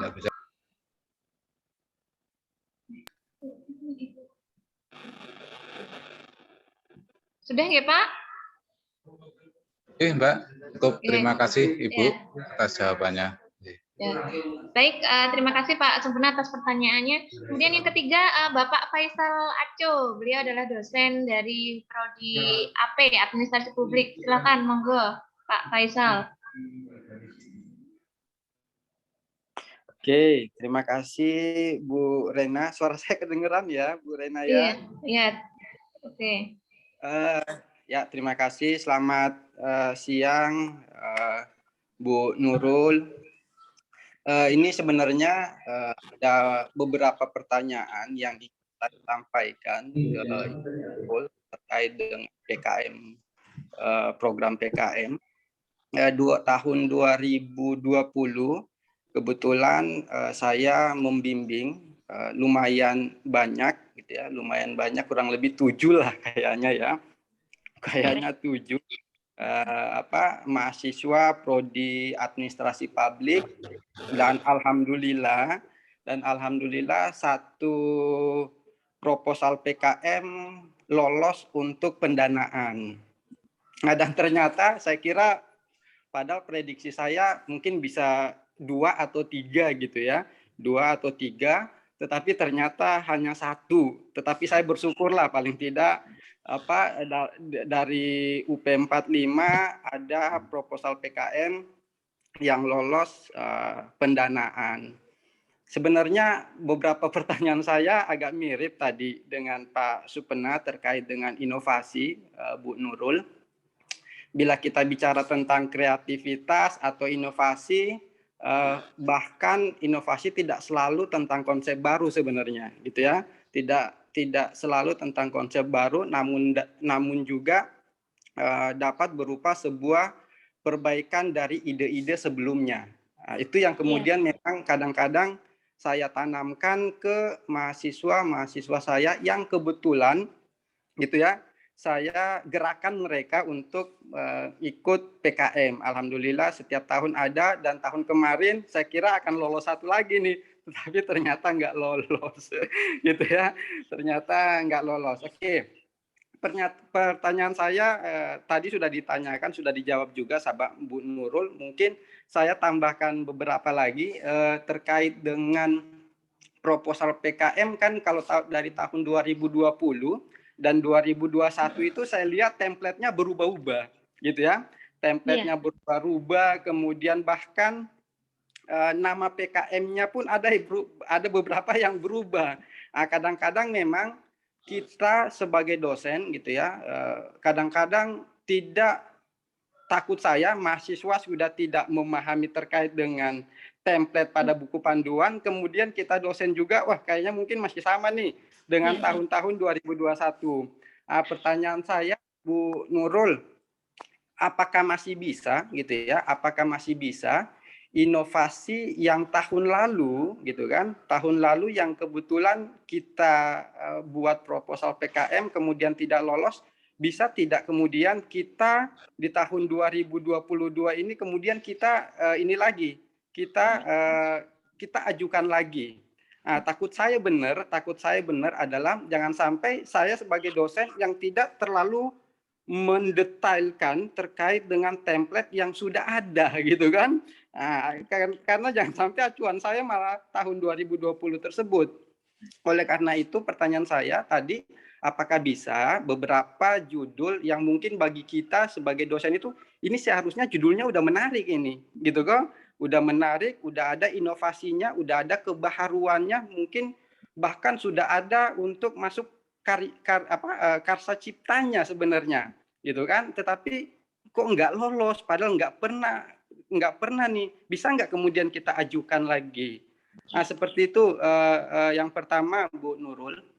Kemudian yang kedua adalah, mumpung ini ada Pak Wakil Rektor 1, selamat siang Pak Ahlam. Saya jarang berdiskusi Ya, sama Pak siang, Alam ini. Pak Faisal.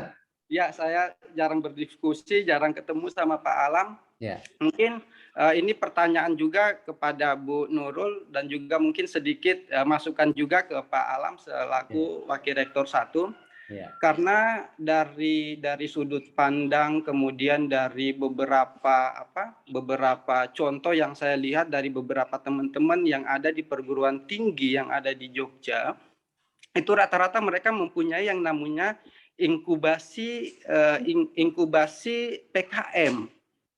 Inkubasi PKM.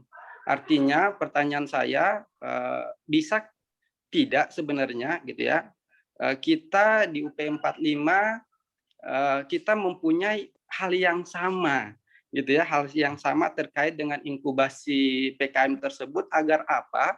Agar jangan sampai ada ibaratnya air udah di leher gitu kan, air udah di leher baru kemudian kita genjot mahasiswa untuk kita suruh, kita nge-push untuk kemudian mereka membuat proposal PKM. Artinya mumpung ini kayak saya rasa mungkin bulan Maret April udah mulai dibuka ini ya, udah mulai dibuka untuk PKM 5 bidang gitu ya.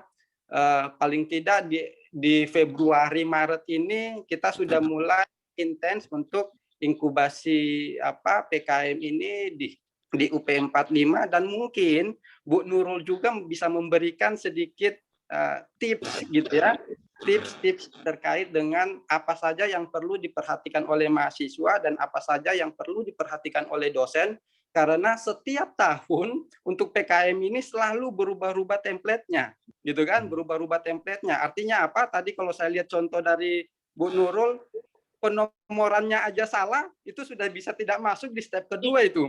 Padahal hal-hal yang sepele gitu kan, hal-hal yang sepele kadang-kadang sebenarnya luput dari pandangan mahasiswa dan mungkin luput dari pandangan dosen. Kemudian yang ketiga dalam inkubasi itu saya harapkan memang khususnya untuk unit kemahasiswaan paling tidak sebelum mengsondingkan atau mengirim atau share terkait dengan panduan itu paling tidak sudah membuat template gitu ya, sudah membuat template agar apa? Memudahkan mahasiswa dan juga mungkin memudahkan dosen dalam memberikan masukan, dalam memberikan koreksi terkait dengan isu-isu kebaharuan yang diangkat oleh mahasiswa baik dari UP 45 maupun dari Akprin. Mungkin seperti itu Bu Nurul, Mbak Rere, Pak Alam. Matur nuwun, terima kasih. Ya, terima kasih Pak Faisal. Baik, terima kasih Mas Faisal. Banyak sekali ya pertanyaannya. Jadi ini tidak hanya pertanyaan tapi juga harapan juga ya. Jadi setengahnya curhat juga. Baik, untuk yang pertama mungkin bisa dijawab oleh Ibu Nur Zakia, yaitu apakah masih bisa inovasi yang tahun lalu yang nggak lolos itu bisa diajukan lagi di tahun ini? Bu Nur, silakan dijawab untuk yang pertama. Ya, terima kasih Pak Faisal pertanyaannya. Itu bisa Pak. Itu berarti Pak Alam itu mirip Pak Faisal itu mirip sama saya. tahun 2020 Pak Faisal bimbing 7 ya, saya itu bimbing 10 Pak, yang lolos cuma 2. Dan itu saya itu kalau misalkan bimbing PKM itu kan maksimal satu dosen itu maksimal 10 proposal ya Pak ya, dan itu saya maksimalkan 10, tapi yang lolos ya kalau nggak 1 ya 2 sama Pak, kayak gitu. Memang kadang itu ada faktor rezeki, kadang ada mahasiswa yang proposalnya itu mereka isinya kayak biasa atau standar, tapi ya memang itu tadi, kalau memang misalkan Pak Faisal merasa proposal itu bagus, kenapa nggak lolos? Coba dicek lagi administrasinya, Pak. Coba dicek lagi, benar nggak sudah sesuai dengan panduan. Karena memang benar, itu tadi saya juga sama Pak, yang kayak bimbing waktu saya bimbing anak mahasiswa teknik mesin, karena juga saya kan juga ngajar di teknik mesin. Waktu itu ada anak teknik mesin itu mengajukan sebuah judul yang saya tadi bilang yang drone air, itu dia sudah buat desainnya bagus. Menurut saya itu bagus banget, idenya itu bagus. Kemudian baru saya merasa ternyata ya ketahuinya saya ketika sudah jadi reviewer, oh saya nggak ngerasa salah saya di sini, saya ngerasa memang semuanya pasti bagus, tapi saya pertama salah mitra. Ya tadi kan kalau misalkan berhubungan dengan teknologi atau masuk ke PKMPI atau dulu namanya PKMT ya Pak ya, memang benar penamaan PKM itu baru berubah tahun 2021 kemarin. Kalau 2020 masih sama PKMM, kalau sekarang menjadi PKMPM. PKMT jadi PKMPI gitu Pak ya. Ya sama, itu memang agak membingungkan, tapi memang itu perlunya dosen itu membaca pedoman. Memang kita benar-benar harus jeli. Bahkan kalau di kami di kampus Akpren itu kami memang di bidang kemahasiswaannya itu dulu itu kami kayak kerja sendiri di prodi masing-masing, tapi oleh Bapak Wakil Rektornya itu dulu dicari dosen-dosen yang biasanya aktif bimbing di setiap prodi itu dikumpulkan dalam satu grup. Grup kemahasiswaan. Nah, di situ kita menemukan energi yang sama dengan dosen-dosen berbagai prodi. Ternyata kalau saya di jurusan saya itu memang saya bekerja sendiri Pak, di teknik biologi gitu. Saya dari tahun 2016 sampai sekarang di PKM tetap saya aja kayak gitu, karena dosen lain mungkin tidak ada yang tertarik ya, karena memang semuanya panggilan jiwa masing-masing gitu. Nah, itu bisa Pak Faisal nanti kalau di Akpren malah ada bank proposal. Bank proposal itu mengumpulkan proposal-proposal yang kalau kita ngupload kan totalnya itu, karena Akpren itu masuk di klaster 3, kalau di UP45 masuk klaster 3 juga atau klaster 4 Kak. Dulu kita ke klaster 4, sekarang udah naik ke klaster 3 kalau di Akpren. Itu kuotanya kan semakin besar ya yang harus diupload gitu. Tapi kita juga tidak memenuhi semuanya karena keterbatasan juga kan. Kita itu nguploadnya sekitar 80-an proposal, bahkan 100 proposal gitu. Yang lolos pun juga paling mentok itu 10 proposal. 8 proposal, pernah juga 3. Itu yang terjadi, Pak. Tapi kan ya itu tadi kita kumpulin apa sih yang salah. Ternyata ketika kita review, ya mahasiswa nulisnya sembarangan, terus dosennya juga nggak ngecek juga. Jadi ya itu tadi akhirnya kita udah ngerasa kurangnya apa sih, ini kurangnya apa. Ada dosennya segitu juga, rekan saya itu juga ada yang kayak bimbing PKM itu nggak pernah lolos. Mereka meyakini bahwa proposal yang saya bimbing itu bagus. Ternyata itu benar. Bukan masalah bagusnya, tapi tadi banyak administrasi mungkin yang tidak dipatuhi. Jadinya nggak akan lolos di tahap seleksinya. Itu Pak. Boleh Pak Pak Faisal untuk mencoba mereview, nanti mahasiswanya yang mau mengeksekusi untuk kegiatan PKM yang sudah diajukan atau ide dosennya. Dan benar Pak, memang benar PKM itu biasanya yang ngasih ide itu dosennya. Kalau kadang itu mahasiswa itu kadang juga mereka nggak punya ide, datang-datang, Bu saya mau jalan PKM gitu. Tentang apa? Bu saya tuh punya ide, saya tuh pengen jualan ini Bu, keripik. Itu saya sudah ngomel-ngomel itu. Kamu jurusan teknik informatika, kamu jurusan itu Bu, kalau kewirausahaan jangan berbidang di makanan, udah banyak dan kamu bakal kalah di situ karena kamu akan bersaing dengan orang-orang yang dan juga idenya juga standar kan, jadi mau nggak mau udah kalah gitu. Nah kemudian untuk yang kedua, yang perlu dipersiapkan oleh dosen, benar Pak, itu sama berarti di mana-mana sama ternyata. Kalau tidak menjelang hari H atau itu baru mahasiswa itu gerak. Bahkan mahasiswa saya itu sering banget satu minggu sebelum dikumpulkan itu mereka baru datang dan mereka itu bimbing dengan ala kadarnya gitu. Yang saya lakukan itu apa? Saya itu biasanya ngelembur sama mahasiswa itu di kampus. Jadi bimbingan saya mahasiswa itu H-7 itu mereka saya kumpulkan sesuai dengan timnya mereka gitu. Kemudian kamu nulis seadanya, kalian menulis seadanya dengan sudah saya reng-reng. Bahkan saya pernah itu kan untuk mengantisipasi kesalahan administrasi itu ada beberapa kampus itu yang dia sudah membuat template. Jadi biar mahasiswanya nggak susah membaca panduan, sudah dibuat template. Bahkan pernah template itu juga ke-upload. Itu saya pernah melihat ada template itu ke-upload juga di apa namanya waktu saya nge-review soalnya. Loh, ini kayaknya template. Jadi di halaman pertama itu template yang sudah diberikan kampusnya. Jadi itu rencananya kan membantu gitu. Ternyata mahasiswa kadang itu ditelan mentah-mentah kayak gitu.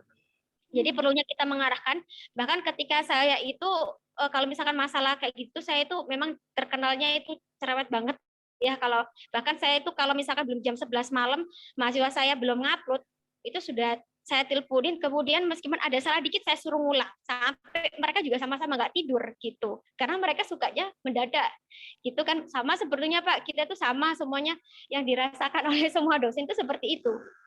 Ya, persiapannya memang kalau di kampus kami itu ada namanya UKM-nya itu penalah, dan itu biasanya membidangi itu di bagian PKM. Kalau di Akpri itu seperti itu ya, ada penalah nanti yang dikontrol atau yang diakomodir oleh pengurus-pengurus di UKM penalah. Nah, kemudian mereka mengumpulkan proposal-proposal itu kemudian dibagi ke dosen-dosen yang biasanya menjadi reviewer internal seperti itu. Nanti bisa ada penilaian, baru mereka itu memang kalau memang nggak digituin tuh the power of KPPT sering dipakai memang.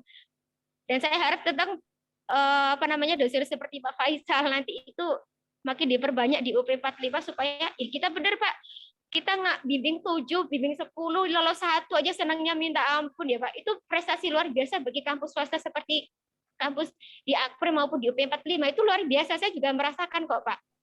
Beda ketika saya masih jadi mahasiswa, karena dulu di kampus besar lolos ya biasa aja gitu kan, apa namanya ya bisanya karena lolosnya bisa puluhan bahkan ratusan kan. Kalau kita satu aja sudah 1, 2, 3 gitu udah lumayan, apa namanya penghargaannya itu sudah sangat luar biasa kepuasannya. Jadi ya perlu dihargai. Makanya kalau di kami itu memang dosen sebagai apresiasi pada dosen pembimbing itu memang kita biasanya yang lolos membimbing itu memang ada penghargaan baik bagi dosen maupun bagi mahasiswa. Makanya kalau dilihat di CV saya itu kan ada penghargaan dari tingkat nasional, ada penghargaan dari kampusnya sendiri. Jadi banyak banget. Bahkan tahun 2020 sama 2021 kemarin bimbingan saya itu paling banyak, karena saya bahkan membimbingnya itu 5 tim saya itu lolos tapi berbagai skema. Ada PKM, ada PHB2D, ada KBMI, dan juga ada P3D. Itu banyak. Jadi itu saya kayak mau pingsan itu. Kalau PKM 2020 masih penting ya Pak ya, online semuanya ya.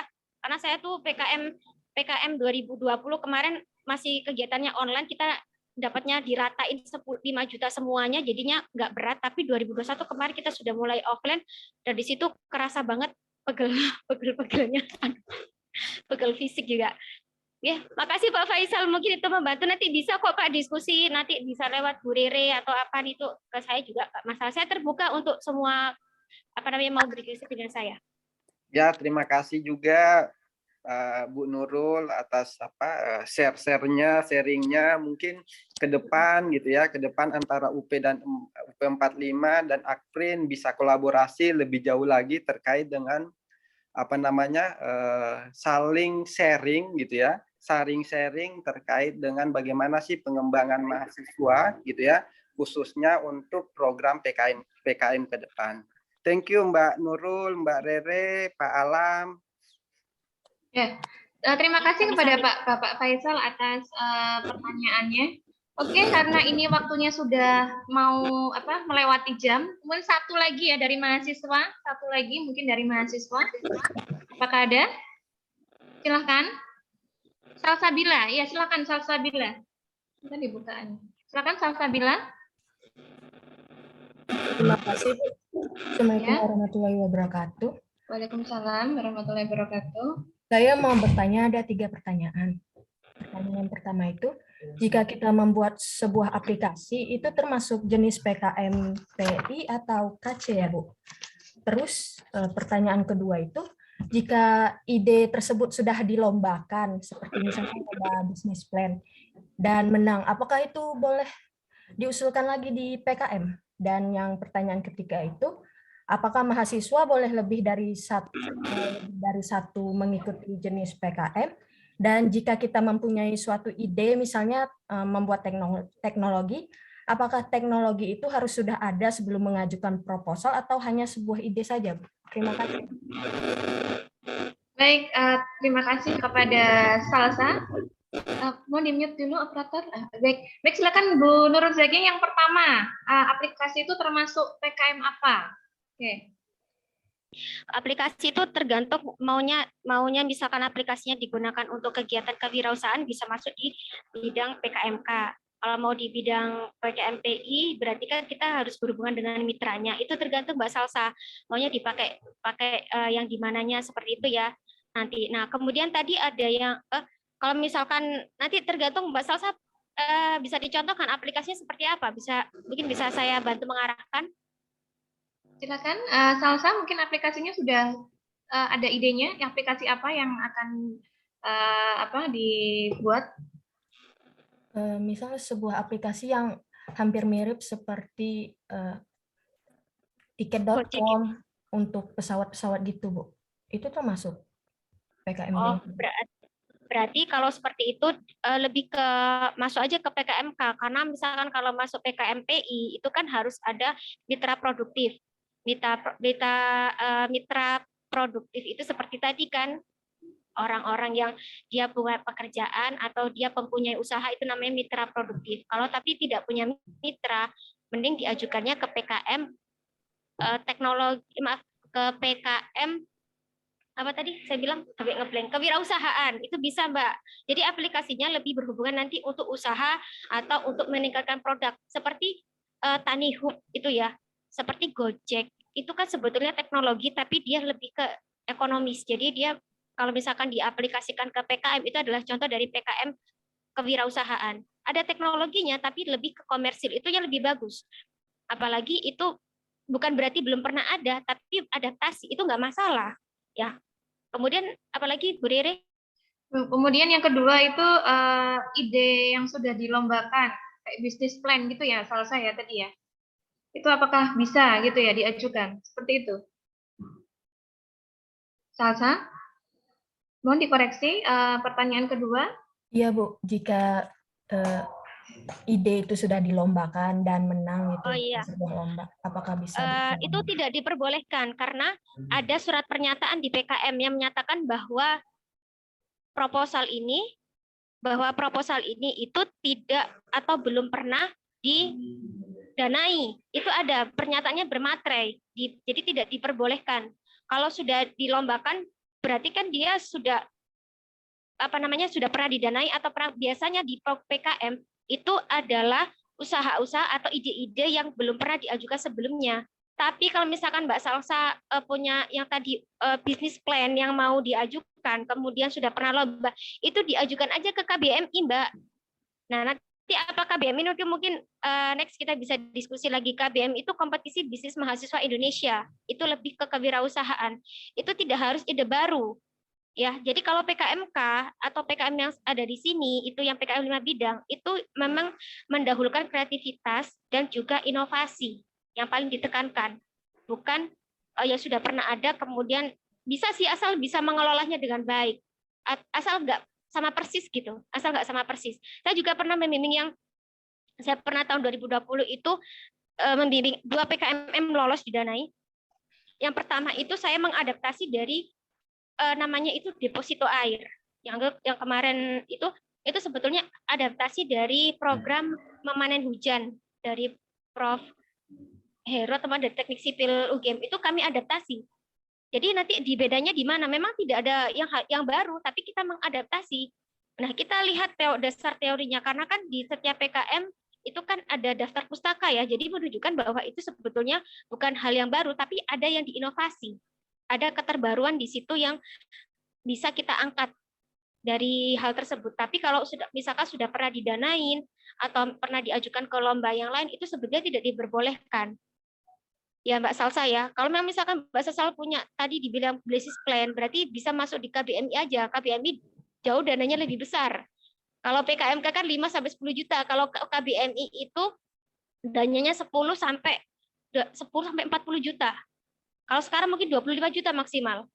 Dan itu saya lebih senang di situ. Itu nanti ada kompetisi lagi di bidang kewirausahaan selain PKM. Jadi banyak kompetisi kewirausahaan itu kompetisi kemahasiswaan yang diadakan oleh Simbel Mawar itu bukan hanya PKM, ada PKM. Karena PKMK tadi itu menjadi favorit untuk setiap mahasiswa di Indonesia, makanya ada kompetisi lain di bidang kewirausahaan yang namanya kompetisi bisnis mahasiswa Indonesia. Tahun 2020 ada yang baru namanya mirip KIBM, kompetisi inovasi bisnis mahasiswa. Mirip tapi berbeda. Dan itu saya sudah pernah membimbing dan saya lebih suka membimbing kewirausahaan mahasiswa dibandingkan ke PKMK, banding ke KBMI. Karena seninya ada rasanya sendiri gitu loh, dan juga dana yang didapatkan mahasiswa itu lebih besar. Dana ke mahasiswa saya yang tahun 2021 kemarin dapatnya itu ada yang ini di luar ini ya, mungkin akan kita diskusikan nanti di lain waktu, mungkin itu ada banyak event. Kemudian yang suka pengabdian masyarakat bisa di PHB 2D, program holistik pemberdayaan desa. Itu ada programnya lagi. Dan masih banyak lagi. Dan itu memang pengembangan dari PKM, karena mahasiswa Indonesia itu luar biasa antusiasnya ketika ada kompetisi-kompetisi seperti itu. Mungkin itu Mbak Salsa ya. Yang ketiga apa ya Mbak Salsa? Yang tiga itu ini, apakah mahasiswa boleh mengikuti berapa jenis itu iya. PKM tadi? Maksimal 2 dan hanya boleh 1 kali menjadi ketua. Jadi misalkan Mbak Salsa mengajukan 2 proposal, yang satunya Mbak Salsa jadi ketua, yang proposal keduanya Mbak Salsa harus jadi anggota, atau Mbak Salsa ngajak temannya, dua-duanya Mbak Salsa menjadi anggota, itu boleh. Intinya hanya maksimal 2 dan mempunyai kesempatan 1 menjadi ketua gitu. Ya, baik. Saya rasa sudah cukup karena ini waktunya sudah melewati dari jadwal kita. Mungkin closing statement mungkin dari Bu Nurul Zakia mengenai PKM ini yang akan segera dibuka oleh Kemendikbudristek. Monggo, closing statement-nya apa? Namanya mahasiswa ya. Jadi kalian sebetulnya adalah itu yang disebut adalah udah sekalian besar ya, lebih dari siswa, maka kalian harus bisa berpikir lebih dari siswa yang pada sebelumnya. Inovasi dan kreativitas sekarang adalah segalanya bagi mahasiswa, itu tuntutannya. Mungkin itu saja. Terima kasih Bu Rina atas kesempatannya. Bapak Alam, terima kasih telah mengundang saya, dan saya akhiri. Saya mohon maaf jika ada kekurangan. Wassalamualaikum warahmatullahi wabarakatuh. Waalaikumsalam warahmatullahi wabarakatuh. Baik, terima kasih atas materi yang sudah diberikan. Sangat bermanfaat sekali bagi kami di UP 45, bagi dosen maupun bagi mahasiswa, agar nanti ke depannya kita bisa menghasilkan proposal yang baik secara kualitas ya, Bapak Ibu semua. Dan dimohon untuk Bapak Ibu dosen semua untuk lebih intens membimbing mahasiswanya. Syukur-syukur nanti Kaprodnya langsung turun langsung untuk memantau. Jadi setiap prodi nanti bisa mengajukan berapa proposal, langsung membimbing. Nanti bisa biar diarahkan oleh bagian kemahasiswaan. Baik, bagi Bapak Ibu atau mahasiswa yang hari ini tidak bisa bergabung dengan Zoom ini, karena Zoom ini ternyata kapasitasnya hanya 100 orang dan ternyata antusiasme yang sangat luar biasa, jadi lebih dari 100 orang, bahkan tadi habis 160 harusnya yang masuk, ternyata hanya 100. Maka nanti ini ada recording sama nanti materi, mohon izin ya Bu Nurul Zakia, nanti materi akan kami upload di webnya LPPM, dan untuk recording ini akan kita upload di webnya LPPM nanti kalau ada juga di bagian kemahasiswaan. Seperti itu. Terima kasih kepada narasumber, terima kasih yang sebesar-besarnya. Iya, kemudian terima kasih kepada Bapak Nur Alam selaku Bapak Wakil Rektor Akademik dan Kemahasiswaan, kepada Bapak Ibu Kaprodi, kepada Bapak Ibu dosen, kepada para mahasiswa yang sudah mengapresiasi acara ini, dan semoga kalian semua nanti semangat ya untuk mengajukan proposal yang sangat baik. Ini ada titip dari Pak Dr. Nur Alam. Silakan monggo Pak Dr. Nur Alam. Baik, Assalamualaikum warahmatullahi wabarakatuh. Terima kasih kepada Mbak Nurul yang sudah memberikan banyak ilmu untuk mahasiswa kami. Ya. Saya sebagai wakil rektor di bidang ini juga senang sekali bisa ikut langsung mendengar. Mbak Nurul, saya ada dari saya sendiri ada pengalaman. Anak saya waktu kelas 2 SMA di SMA boarding school Al-Azhar itu ikut lomba ke Nairobi, dapat medali emas, lalu itu dikembangkan menjadi bisnis plan, dikirim lagi ke Oswego University, dapat medali perak. Itu produknya yang itu mengenai kulit jagung yang mau dibikin paper egg, artinya kertas yang bernilai. Nah, sekarang mahasiswa semester 3 di UI, kelas internasional, bolehkah seperti itu mungkin dibikin sedemikian rupa untuk ikut dilombakan ke depan nanti kalau kan sekarang masih semester 3 jadi belum pernah ke kampusnya dia. Mungkin nanti kalau sudah kuliah offline karena dia masuk di UI itu memang masuk dengan program itu sehingga dia wajib mengikuti sebuah lomba sebelum dia selesai nanti. Apakah seperti itu bisa kita modifikasi sedemikian rupa untuk mungkin nanti cocoknya di KBMI ya, karena saya lihat itu lebih ini mungkin sewaktu-waktu nanti saya bisa secara pribadi berhubungan dengan Mbak Nurul nih untuk anaknya. Terima kasih ya Pak Nurul. Iya, terima kasih Pak. Ya, baik, terima kasih Pak Alam. Nanti mungkin di belakang nanti kita bisa masih berhubungan berkomunikasi dengan Bu Nurul Zakia. Baik, tadi sudah saya sebelum kita tutup mohon untuk on kamera semuanya, nanti kita akan mengambil dokumentasi dengan screenshot. Silakan on kamera. Ya, silakan semuanya untuk on kamera Bapak Ibu semuanya. Buat galeri aja. Buat galeri. Ya, silakan semua sudah on kamera.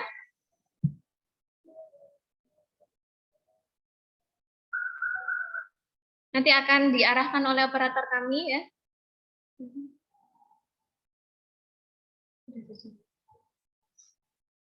Silakan operator. Untuk slide 1. 1, 2, 3.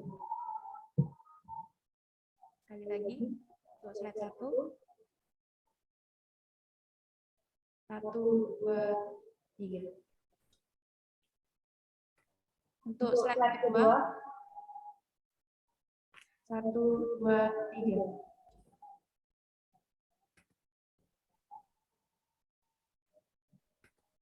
Sudah. Slide terakhir. Sudah. Sudah. Baik, terima kasih kepada operator sudah mendokumentasikan ini. Terima kasih kepada semuanya. Semoga sehat-sehat selalu. Jangan lupa ilmu ini nanti tidak hanya cuma cuma lewat saja ya. Nanti semoga waktu kemahasiswaan membuka udah ada pembukaan proposal dan kemahasiswaan sudah men-share ke Bapak Ibu semuanya atau ke mahasiswa. Diharapkan semua mahasiswa dan Bapak Ibu bisa aktif untuk mengirimkan proposal yang baik dan bisa lolos semua. Amin. Baik, saya tutup ya untuk pada webinar pada siang ini, karena tadi dibuka dengan berdoa, maka kita tutup dengan berdoa juga. Silakan berdoa menurut keyakinan masing-masing, berdoa dipersilakan. Cukup, terima kasih. Saya akhiri. Wassalamualaikum warahmatullahi wabarakatuh. Terima kasih Bu Nurul Zakia, terima kasih Pak Alam, terima kasih Bapak Ibu Kaprodi, Bapak dosen semuanya, para mahasiswa, terima kasih. Semoga sehat-sehat selalu semuanya. Dipersilakan untuk mengisi link presensi karena ada sertifikat ya kepada Bapak Ibu, kepada para mahasiswa. Silakan jangan lupa untuk mengisi presensi. Bu Zakia, sampai ketemu lagi di acara selanjutnya ya Bu Zakia. Jangan kapok untuk memberikan ilmu kepada kita semua. Baik, selamat siang.